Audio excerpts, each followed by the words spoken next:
An offshore company is a legal body registered in one of the offshore jurisdictions. The most widespread model of such company is a limited liability company. Lately, LLC and LLP companies have received a huge popularity. Offshore companies pay a very small income tax or don't pay any tax at all. Other local taxes such as VAT, sales tax, capital duty, or profit repatriation tax don't spread on them either. In the majority of offshore jurisdictions, it isn't required to conduct the accounting tax or to hand over the financial statements. Usually it's forbidden for the offshore companies to have a commercial activity on the territory of the country of registration.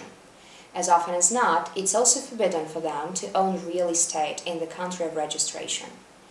Corporate laws of the majority of countries of our modern world are based either on the common law or on the civil law or on the mixed-type law. Accordingly, the organizational legal forms of foreign enterprises are based on the application of one of these three types of law. In the majority of countries, the company is established by means of execution of the foundational documents, such as a memorandum and articles of incorporation. A memorandum contains fundamental rules that must be respected by any offshore company.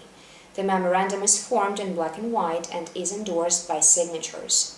The benchmark of the subscribers under the statute differs depending on the demands of the jurisdiction of the establishment of the enterprise. The signatures of the founders must be recorded by a notary or by a trusted subject, having the suitable license. There, where it's required by legislation, each subscriber signs under the number of shares he subscribes for.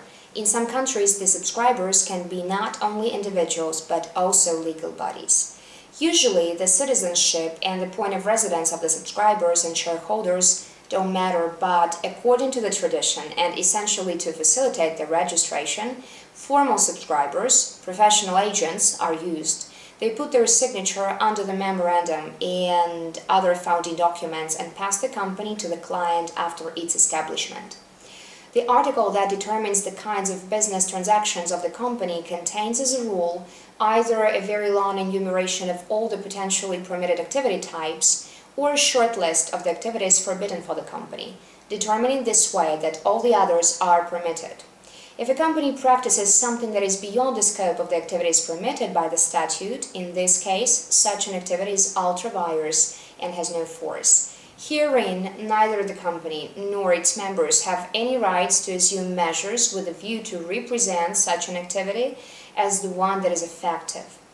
The Articles of Incorporation contain internal rules of the administration of the company, including rules of issue and delivery of shares, requirements and measures applied in case of non-payment on shares, increase and decrease of nominal capital, order of meetings of shareholders and directors, appointment and dismissal of the directors, requirements to the directors, secretaries, authorized delegates, their rights and obligations, the order of accounting, regulations for the dissolution and liquidation, regulations for the stamp. Formally, the Articles of Incorporation is a contract between the company and its present and future shareholders, and is obligatory for all the shareholders, directors, and other employees of the company.